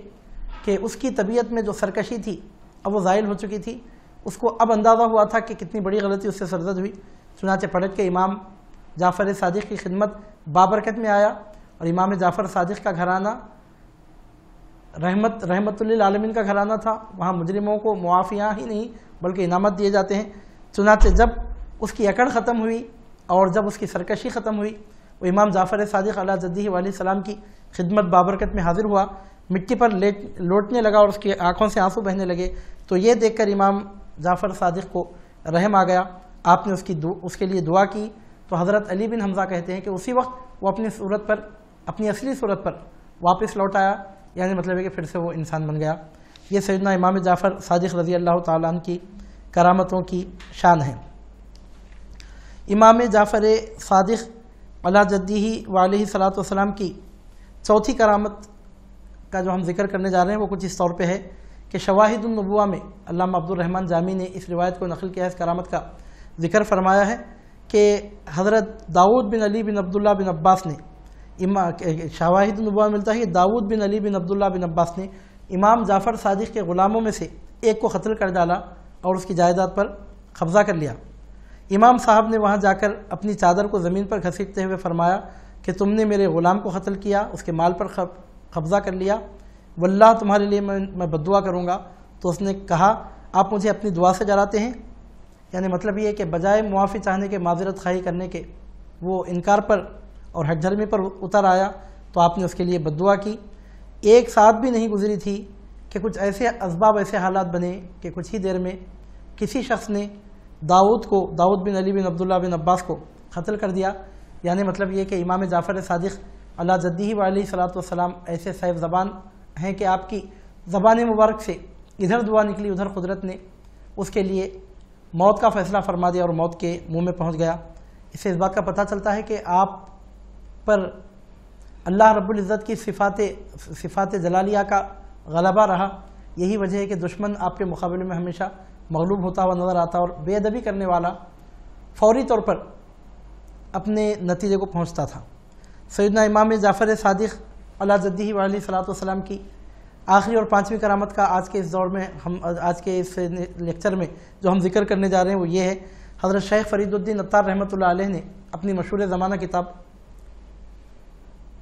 شیخ فرید الدین عطار رحمۃ اللہ علیہ نے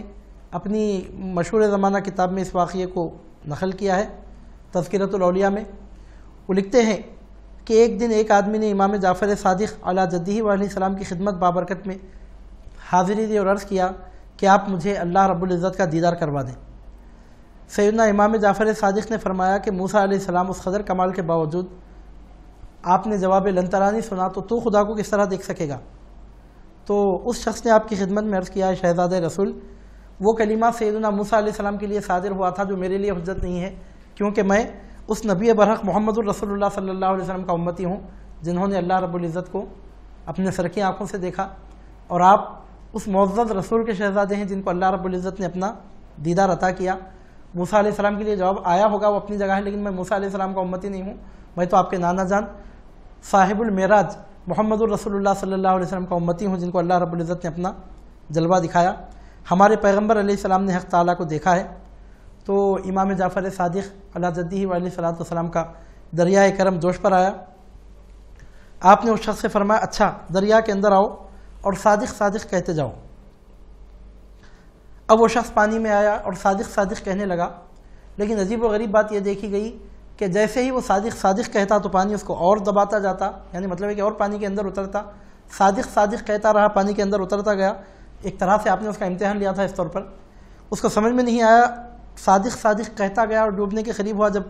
بالکل ڈوبنے کو تھا تو تنگ آ کر اس نے اللہ اللہ کہنا شروع کر دیا. جیسے ہی اس کے زبان سے اللہ نکلا ڈوبتے ڈوبتے تو روایتوں میں آتا ہے شیخ فرید الدین عطار تذکرۃ الاولیاء میں لکھتے ہیں کہ جب اس عالم میں بے بسی میں اس کے زبان سے اللہ نکلا تو اسی وقت اسی جگہ اس کا مقصد اس کو حاصل ہو گیا. یعنی مطلب یہ بات سمجھنا چاہیے کہ اللہ رب العزت کو بلا حجاب تو دنیا میں کوئی نہیں دیکھ سکتا لیکن اللہ رب العزت جس پر کرم فرماتا ہے اپنے بندوں میں سے حجابات کے ذریعے اپنا دیدار اس کو نصیب فرماتا ہے. تو سمجھنا چاہیے بات یہاں پر کہ اللہ رب العزت نے حجابات کے ذریعے سے اس کو اپنے دیدار سے سرفراز فرما دیا. جب غرق ہونے کے قریب پہنچا تو تنگ آ کر یا اللہ کہنے لگا. اللہ کہتے ہیں اس کے دل کی کھڑکی کھل گئی. اسے مطلوب کا مشاہدہ ہو گیا اور غرق ہونے سے بھی بچ گیا. اس کے بعد امام جعفر صادق نے اس سے کہا کہ جب تک تو صادق صادق کہہ رہا تھا تو کاذب تھا اور جس وقت تو نے اللہ کا نام لیا اور اس سے پناہ طلب کی تو سچا ہو گیا اور تیرا مقصود تجھے حاصل ہو گیا. اب یہ بات بہت اعلیٰ ترین حکمت سے بھری ہوئی بات ہے یہ اور اس کو بالکل ظاہری الفاظ پر محمول نہیں کیا جا سکتا. نہ یہاں سے یہ نتیجہ نکالا جا سکتا ہے کہ اللہ کے سوا کسی اور کا نام لینا شرک ہے جیسا کہ موجودہ دور میں بدعقیدہ لوگ کہتے ہیں کہ اللہ کے سوا کسی اور کو پکارنا شرک ہے. اگر اللہ کے سوا کسی اور کو پکارنا شرک ہوتا تو آپ اس کو صادق صادق کہنے کا حکم ہی کیوں دیتے؟ کیا کسی شرک کوئی ایسا کام کہ جو شرک ہو کیا اس کام کے کرنے کا کسی کا حکم دیا جا سکتا ہے؟ بلکہ یہاں پر میں تو آپ کے سامنے عرض کروں گا کہ وہ صادق صادق کہتا رہا. اس کے نتیجے میں اس کو اللہ اللہ کہنے کی توفیق ملی اور اللہ اللہ کہنے سے اس کا مقصود حقیقی پورا ہو گیا. پھر امام جعفر صادق کا یہ فرمانا کہ جب تک تو صادق صادق کہہ رہا تھا تو کاذب تھا, جب تو نے اللہ کا نام لیا تو صادق ہو گیا. تو اس کا یہ مطلب نہیں نکلتا کہ امام جعفر صادق علی جدہ و علیہ السلام کو یا کسی اور کو اللہ کی بارگاہ میں وسیلہ بنانا جائز نہیں ہے, بلکہ اس سے تو یہی ثابت ہوتا ہے کہ امام جعفر صادق کے وسیلے ہی سے اس کو اللہ رب العزت کا دیدار نصیب ہوا. اور امام جعفر صادق کا یہ فرمانا یہ نہایت معنی خیز ہے اور یہ بات اتنی آسان نہیں کہ اس کو ظاہری الفاظ پہ محمول کیا جائے. بہرحال یہاں سے یہ بات معلوم ہوتی ہے کہ اللہ رب العزت کا دیدار حجابات کے ذریعے سے ہی یہ کوئی معمولی بات نہیں ہے. عمریں بیت جاتی ہیں, زندگیاں گزر جاتی ہیں تو ایسی نعمتیں نصیب نہیں ہوتی, لیکن سیدنا امام جعفر صادق علی جدہ و علیہ السلام کی خدمت بابرکت میں پہنچنے والا ایسا خوش نصیب ثابت ہوا کہ چند سیکنڈز میں چند منٹس میں اس کا مقصود اس کو حاصل ہو گیا. یہ سیدنا امام جعفر صادق علیہ جدہ علیہ السلام کی کرامت نہیں ہے تو اور کیا ہے کہ صدیوں کے مجاہدوں، ریاضتوں، محنتوں، عبادتوں سے جو چیز حاصل نہیں ہو سکتی آپ نے اپنے فیضان سے چند منٹ میں اس کو وہاں تک پہنچا دیا. شاید اسی لیے مولانا روم رحمۃ اللہ علیہ نے فرمایا ہے یک زمانہ صحبت باولیاء بہترس 7 سالہ طاعت بیریا. اگر 100 سال کی بیریا عبادت کوئی کرے تب بھی اس کو مرتبے کی وہ ترقی نصیب نہیں ہو سکتی جو اولیاء کی خدمت میں ایک ساتھ حاضر ہونے سے وہ مرتبہ اس کو نصیب ہو جاتا ہے، وہ ترقی اس کو نصیب ہو جاتی ہے. آمدم برسر مطلب ہمارے حضور نبی کریم صلی اللہ علیہ وسلم کا پورا گھرانہ شان والا، عظمت والا ہے، اور سرکار پاک صلی اللہ علیہ وسلم کے معزز شہزادے سیدنا امام جعفر صادق علیہ جدہ علیہ الصلوۃ والسلام کی شان بہت بلند اور آپ کا مرتبہ بہت اونچا ہے. اور بطور خاص یہ اللہ رب العزت کی مرضی ہے کہ اللہ رب العزت نے آپ کے ذریعے بہت ساری کرامتوں کو ظاہر فرمایا. بکثرت آپ سے کرامتیں ظاہر ہوئی، اور اس درس کی تکمیل کے موقع پر ہم یہ بات کہے بغیر نہیں رہ سکتے کہ اولیاء امت کی ظاہری زندگی کے بعد ان کے فیضان کا سلسلہ منقطع نہیں ہوتا، بلکہ امام غزالی رضی اللہ تعالیٰ عنہ فرماتے ہیں کہ زندگی میں جس بزرگ سے فیضان جاری رہتا ہے انتقال کے بعد ان کا فیضان منقطع نہیں ہوتا، بلکہ ان کے متوسلین کے لیے، ان سے نسبت تعلق رکھنے والوں کے لیے وہ فیضان دگنا ہو جاتا ہے. یعنی ظاہری زندگی میں جتنا فیضان پہنچتا تھا انتقال کے بعد ظاہری طور پر دنیا سے پردہ فرمانے کے بعد ڈبل ہو جاتا ہے، وہ فیضان منقطع نہیں ہوتا بلکہ اور بڑھ جاتا ہے. اور یہی بات سیدنا امام جعفر صادق علیہ جدہ علیہ السلام کے بارے میں دیکھنے میں آتی ہے. وہ زمانہ تو تھا آپ کا ظاہری حیات طیبہ کا زمانہ جس میں اس طرح آپ کی کرامتیں ظاہر ہوئیں. 5 کرامتوں کا ہم نے ابھی آپ کے سامنے میرات الاسرار کے حوالے سے ذکر کیا، جو حضرت شیخ عبد الرحمن چشتی قدس اللہ تعالیٰ سرہ العزیز کی کتاب اور تذکرہ صوفیہ پر ایک نہایت معتبر مستند نابغ روزگار یادگار زمانہ کتاب ہے. لیکن جو بات میں آپ کے سامنے عرض کرنے جا رہا ہوں وہ یہ ہے کہ امام جعفر صادق علیہ جدہ علیہ السلام کے دنیا سے تشریف لے جانے کے بعد نہ آپ کے فیضان کا سلسلہ منقطع ہوا، نہ آپ کی کرامتوں کا سلسلہ منقطع ہوا. آج ہم دیکھتے ہیں کہ دنیا میں جو بڑے بڑے سلسلے جاری و ساری ہیں ان سلسلوں میں سے سلسلہ قادریہ، سلسلہ سہروردیہ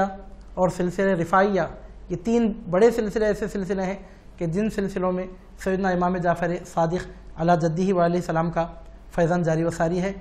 حضرت جنید بغدادی کے توسط سے امام الطائفہ شیخ الطائفہ شیخ جنید بغدادی کے وسیلے سے، اور اس کے علاوہ نقشبندیہ سلسلہ بھی بفیضان اویسی حضرت سیدنا امام جعفر صادق علیہ جدہ علیہ الصلوۃ والسلام کو پہنچتا ہے. یعنی مطلب یہ کہ حضور نبی کریم صلی اللہ علیہ وسلم سے طریقت کے جو سلسلے مولا کائنات کرم اللہ وجہہ الکریم کے وساطت سے جاری ہوئے ان تمام سلسلوں کا فیضان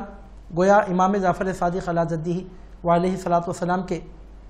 توسط سے آگے بڑھتا ہوا ہم کو نظر آتا ہے. تو آپ کا فیضان منقطع نہیں ہوا، آپ کا فیضان آج بھی جاری و ساری ہے. سلاسل طریقت کی شکل میں آپ کا فیضان آج بھی جاری و ساری ہے. سلسلہ قادریہ کے نام سے آپ کا فیضان جاری ہے، سلسلہ سہروردیہ کے نام سے آپ کا فیضان جاری ہے، سلسلہ رفاعیہ کے نام سے آپ کا فیضان جاری ہے، اور سلسلہ نقشبندیہ کے نام سے آپ کے فیضان کا سلسلہ جاری و ساری ہے، اور قیامت تک یہ سلسلہ جاری و ساری رہے گا. اور اس کے ساتھ آپ کی کرامتوں کا سلسلہ بھی ختم نہیں ہوا. الحمدللہ آج بھی آپ کی کرامتیں جاری و ساری ہیں، اور ان کرامتوں کے ظہور کی جو شکل ہمارے دور میں ہمارے علاقے میں ہمارے ساؤتھ انڈیا میں بالخصوص ہم جو دیکھتے ہیں وہ یہ ہے کہ ہمارے ان علاقوں میں 11ویں شریف کے بعد سب سے بڑھ کر کثرت کے ساتھ اہل سنت و جماعت میں قدیم زمانے سے پورے اہتمام کے ساتھ جو فاتحہ کی جاتی ہے، جو نیاز کی جاتی ہے، وہ سیدنا امام جعفر صادق علیہ جدہ علیہ الصلوۃ والسلام کی نیاز ہوتی ہے. جو عام طور پر ہمارے علاقوں میں طریقہ ہے کہ کھیر پکا کے اور پوریاں پکا کر فاتحہ کی جاتی ہے. ویسے تو فاتحہ کسی بھی چیز پہ کی جا سکتی ہے، اطعام طعام کے لیے کوئی ایسی شرط تو نہیں ہے، لیکن قدیم زمانے سے ایک ٹریڈیشن بن گیا ہے اور ایک روایت بنی ہوئی ہمارے ان علاقوں میں کہ رجب کے مہینے میں کھیر پوریاں پکا کر سیدنا امام جعفر صادق علیہ جدہ علیہ السلام کے نام سے فاتحہ دلائی جاتی ہے، نیاز کی جاتی ہے. اور 11ویں شریف کے بعد میں آپ کے سامنے عرض کر رہا ہوں کہ سب سے بڑھ کر اہل سنت و جماعت میں ہمارے ان علاقوں میں امام جعفر صادق کی یہ نیاز ہوتی ہے. اور اس نیاز مبارک کے برکت کے حوالے سے میں آپ کے سامنے یہ بات عرض کر رہا ہوں کہ امام جعفر صادق کی کرامتوں کا سلسلہ آج بھی جاری و ساری ہے، کیونکہ یہ بات مجرب ہے، صدیوں سے تجربے میں آئی ہوئی بات ہے. ہزاروں لاکھوں لوگوں نے اس نسخے کو آزمایا ہے کہ امام جعفر صادق علیہ جدہ علیہ السلام کی یہ رجب کے مہینے میں جو نیاز ہوتی ہے، کھیر پوریوں کی فاتحہ بولتے ہیں عام طور پر، اس نیاز کے موقع پر امام جعفر صادق کے وسیلے سے جو دعا کی جاتی ہے الحمدللہ وہ دعا قبول ہوتی ہے، 1 سال گزرنے سے پہلے دعا شرف قبولیت حاصل کرتی ہے۔ یہ عمل صدیوں کا آزمایا ہوا، صدیوں کا آزمودہ، صدیوں کا مجرب عمل ہے، یعنی امام جعفر صادق رضی اللہ تعالیٰ عنہ کی اس نیاز مبارک کے وسیلے سے دعاؤں کا قبول ہونا، یہ اللہ رب العزت کی بارگاہ میں امام جعفر صادق علی جدہ و علیہ السلام کی مقبولیت اور آپ کی محبوبیت کا ثبوت بھی ہے، اور اس کو آپ کی کرامت کہا جا سکتا ہے کہ آپ کے وسیلے سے اس طرح دعائیں قبول ہوتی ہیں۔ چلتے چلتے میں آخری بات یہ عرض کر رہا ہوں آپ کے سامنے کہ یہ رجب کے مہینے میں جو کھیر پوریوں کی فاتحہ کی جاتی ہے، یعنی نیاز کی جاتی ہے سیدنا امام جعفر صادق علی جدہ و علیہ السلام کی، یہ کوئی کل صبح سے یا ایک ہفتہ بھر پہلے، مہینہ بھر پہلے سے عمل شروع نہیں ہوا، صدیوں سے یہ عمل اہل سنت و جماعت میں رائج ہے، معمول ہے، ہزاروں برکتیں اس سے نصیب ہوتی ہیں، دعائیں قبول ہوتی ہیں۔ اگر کسی گوشے سے آواز اٹھائی جائے کہ یہ فاتحہ کیوں کی جاتی ہے، آخر کرنے کی ضرورت کیا ہے، تو قطعی طور پر یہ بات توجہ دینے کے قابل نہیں ہے، کیونکہ بزرگان دین اولیاء کرام کے زمانے سے، یعنی مطلب ہے کہ صدیوں سے جو عمل ہوتا آ رہا ہے، اچانک کوئی اس پر انگلی اٹھا دے اور اچانک اس کے بارے میں کوئی ریسرچ کا دروازہ کھول دے تو قطعی طور پر یہ بات قابل توجہ، قابل التفات نہیں ہے۔ ان عقل مندوں کا پوچھنا ہے کہ رجب کے مہینے میں فاتحہ کیوں کی جاتی ہے، تو ان عقل مندوں کو معلوم ہونا چاہیے کہ اہل سنت و جماعت میں رواج ہی یہی ہے، طریقہ ہی یہی ہے، کسی کی یاد عموماً جو منائی جاتی ہے، کسی کی فاتحہ، کسی کی نیاز عموماً جو کی جاتی ہے وہ وصال مبارک کے مہینے میں ہی تو کی جاتی ہے۔ امام حسین علی جدہ و علیہ السلام کی ولادت شعبان کے مہینے میں ہوئی، لیکن آپ مجھے بتائیے کہ کتنے لوگوں کو معلوم ہے کہ امام حسین شعبان میں پیدا ہوئے؟ اس کے برخلاف محرم میں آپ کی شہادت ہوئی تو پوری دنیا آپ کی شہادت کو محرم کے مہینے میں خراج عقیدت پیش کرتی ہے۔ اسی طرح ہم دیکھتے ہیں کہ حضور پیرانی پیر کی ولادت طیبہ شعبان کے مہینے میں ہوئی، لیکن شاید کسی کو یاد بھی نہیں ہوگا، یعنی مطلب جن کو معلوم ہے تو معلوم ہے، کئی لوگوں کو یاد بھی نہیں ہے۔ اس کے برخلاف ربیع الثانی میں آپ نے دنیا سے پردہ فرمایا، پوری دنیا میں آج ربیع الثانی میں حضور پیرانی پیر کی خدمت میں خراج عقیدت پیش کیا جاتا ہے، 11ویں شریف کی جاتی ہے، کیونکہ آپ کے دنیا سے پردہ فرمانے کا مہینہ ہے۔ تو اہل سنت و جماعت میں یہی بات رائج معمول ہے کہ کسی بھی بزرگ کا جو عرس منایا جاتا ہے، ان کی نیاز کی جاتی ہے، ان کی یادگار منائی جاتی ہے، تو عموماً اسی مہینے میں منائی جاتی ہے جس مہینے میں دنیا سے وہ پردہ فرماتے ہیں۔ اور امام جعفر صادق نے جب رجب کے مہینے میں دنیا سے پردہ فرمایا تو آپ کی نیاز رجب کے مہینے میں نہیں ہوگی تو اور کون سے مہینے میں ہوگی؟ ویسے تو نیاز فاتحہ کبھی بھی کی جا سکتی ہے، محرم سے لے کر ذوالحجہ تک کسی بھی مہینے میں کسی بھی بزرگ کی فاتحہ کر سکتے ہیں، لیکن اہل سنت و جماعت میں تقریباً یہ معمول ہے کہ کسی بھی بزرگ کی خدمت میں خراج عقیدت پیش کرنے کے لیے، ان کی نیاز فاتحہ کرنے کے لیے ان کے وصال مبارک کے مہینے کو پریفر کیا جاتا ہے۔ یہ صدیوں سے یہ رواج ہے، یہ طریقہ ہے۔ تو امام جعفر صادق علی جدہ و علیہ السلام کی جو نیاز رجب کے مہینے میں کی جاتی ہے تو اس کی وجہ یہ ہے کہ رجب کی 15 تاریخ کو آپ کا وصال مبارک ہوا۔ اب رہا کہ رجب میں کس تاریخ کو یہ نیاز کی جانی چاہیے، تو پورے مہینے میں کبھی بھی کی جا سکتی ہے، 22 رجب کو کی جا سکتی ہے، 1 رجب سے لے کر 29 رجب تک کبھی بھی یہ نیاز کی جا سکتی ہے، کیونکہ مہینہ آپ کا مبارک مہینہ ہے۔ آمدن برسر مطلب یہ نیاز فاتحہ وغیرہ کے جو معاملات ہیں یہ مستحبات میں سے ہیں، ان کی زیادہ اہمیت نہیں ہے، لیکن یہ مستحب اعمال وہ ہیں کہ جن کے ذریعے انسانوں کی نیتوں کا پتہ چلتا ہے۔ یہ عمل کہنے کو تو مستحب ہے، لیکن اس مستحب عمل کے ذریعے سے انسانوں کی نیتوں کا پتہ چلتا ہے۔ اب رہ گا یہ بولنا کہ یہ امام جعفر صادق کی یادگار رجب کے مہینے میں منانا یہ اہل تشیع حضرات کا طریقہ ہے، لہذا اہل سنت و جماعت کے لوگوں کو ایسا نہیں کرنا چاہیے، تو اس بات میں کوئی لاجک نہیں ہے۔ اگر اس بات کو تسلیم کیا جائے تو کل کے دن یہ بھی کہا جا سکتا ہے کہ محرم کے مہینے میں اہل تشیع حضرات امام حسین کی شہادت کو خراج عقیدت پیش کرتے ہیں، لہذا اہل سنت و جماعت کو چاہیے کہ محرم کے مہینے میں امام حسین کی شہادت کو خراج عقیدت ہی پیش نہ کریں، العیاذ باللہ تعالی۔ یہ بالکل غلط بات ہے۔ ایسی باتوں میں اگر مشابہت ہو تو اس سے کوئی خرابی پیدا نہیں ہوتی۔ آخر اہل تشیع حضرات نماز میں قرآن مجید کی تلاوت کرتے ہیں تو کیا ہم قرآن مجید نماز میں پڑھنا چھوڑ دیں گے؟ اس طرح کوئی تشابہ نہیں ہوتا، نہ یہ اہل تشیع حضرات کا طریقہ ہے، یہ اہل سنت و جماعت کا طریقہ ہے۔ امام جعفر صادق کا پورا فیضان الحمدللہ اہل سنت و جماعت میں جاری و ساری ہے، آپ کی نسل پاک کے ذریعے سے بھی، سلاسل طریقت کے ذریعے سے بھی، آپ کی نیاز فاتحہ کے ذریعے بھی، آپ کی کرامتوں کے ظہور کے ذریعے بھی۔ بہرحال آمدن برسر مطلب ہم کو چاہیے کہ حضور نبی کریم صلی اللہ علیہ وسلم کے خاندان سے، نسل پاک فاطمۃ الزہرا سے، خاندان اہل بیت سے اپنی غلامی کا تعلق، اپنی محبت کا تعلق، اپنی ارادت کا تعلق، اپنی عقیدت کا تعلق مضبوط سے مضبوط تر رکھیں، یقین جانیے یہی چیز حق پر ہدایت پر قائم رہنے کی ضمانت ہے، اور یہی وہ پاکیزہ مبارک مقدس جذبہ ہے جس کے ذریعے ایمان کو، ہدایت کو تقویت بھی ملتی ہے، اس کی حفاظت بھی ہوتی ہے۔ اللہ رب العزت سے دعا ہے کہ پروردگار عالم آپ کو ہم کو دنیا اور آخرت میں نسل پاک فاطمۃ الزہرا علی ابیہا و علیہ السلام خاندان رسالت مآب صلی اللہ علیہ وسلم کے فیضان سے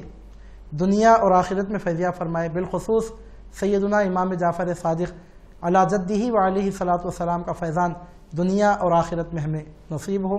وصلی اللہ تعالی وبارک وسلم علی خیر خلقہ و نور عرشہ نبینا و حبیبنا و شفیعنا و سیدنا و مولانا محمد دافع البلاء والوباء والقحط والمرض والألم وعلى آلہ وصحبہ وبارک وسلم۔ غلام جعفر صادق وہاں کیا پوچھنا ہے پھر، مقام جعفر صادق وہاں کیا پوچھنا ہے پھر، مقام جعفر صادق۔ مزے لیتا